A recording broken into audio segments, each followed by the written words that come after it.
All right. Here's the definition I found in a Bible dictionary of integrity. It says a person who is defined by soundness of character and adherence to moral principles. That a person of integrity is a person who has a godly character,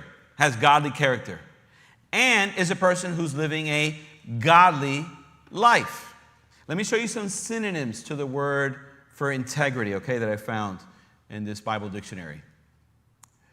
Can also be translated as being upright, honest, pure, genuine, blameless, consistent, and somebody who has a clear, or we could say a clean conscience.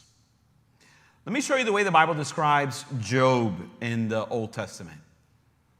In the land of Uz, there lived a man whose name was Job. Look at the way the Bible describes Job. This man was what? Blameless and what? Upright. He feared God and he did what to evil? He shunned evil. Now, does this mean that Job was perfect? Can someone say no? No, Job was not. How do we know Job was not perfect? Because only one person is perfect, and that was Jesus. Only one man was perfect, and that's Jesus Christ. But the way you interpret what the Bible is describing here is that Job was a covenant-keeping man. That's a very important definition. He was a covenant-keeping man. Another way to translate what the Bible is saying here to us is that Job had no outstanding debts with God or with his fellow man. All of his accounts with God and all of his accounts with his fellow man were up to date. Nothing was outstanding. The only debt he owed was a debt of love to his fellow man. Another way to say it is that Job's walk matched his talk.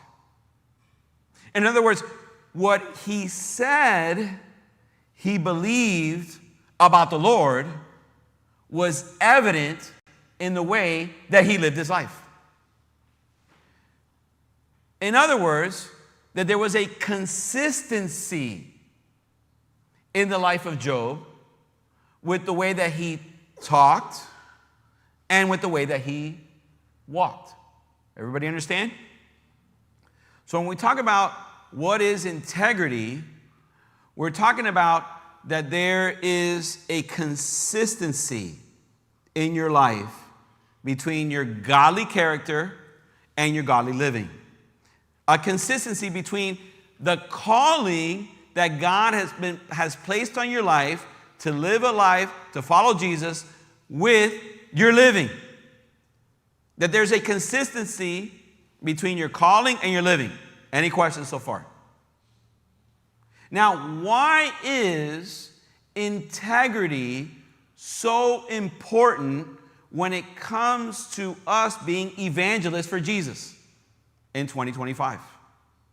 Why is it so important that our walk match our talk for us to be effective in communicating the gospel with people who don't know Jesus? Look at what the Bible says. I found this passage here in Proverbs 11:3.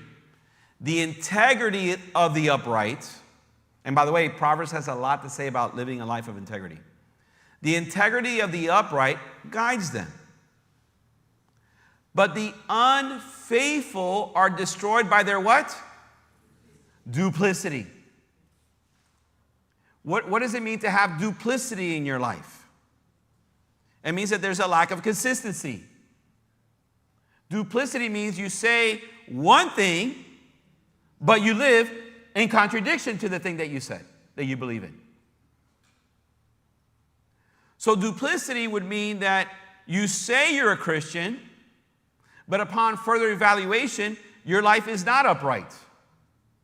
But instead, your life is downright, let's flip it, dishonest, impure, disingenuous, blame-filled, inconsistent, and a guilty conscience.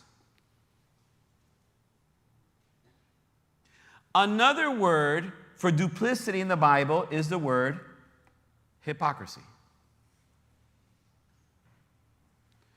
That your life demonstrates that you don't really believe in what you're saying.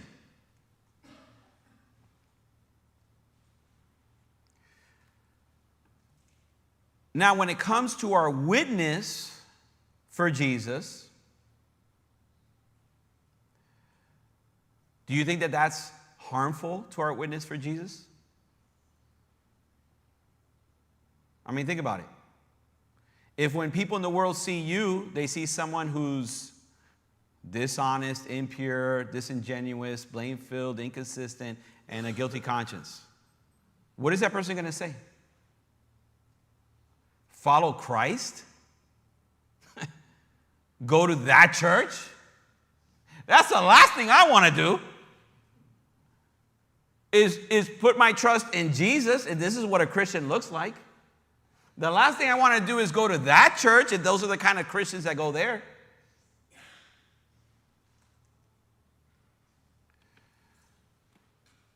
Why is integrity so important? Because integrity is the basis of any relationship.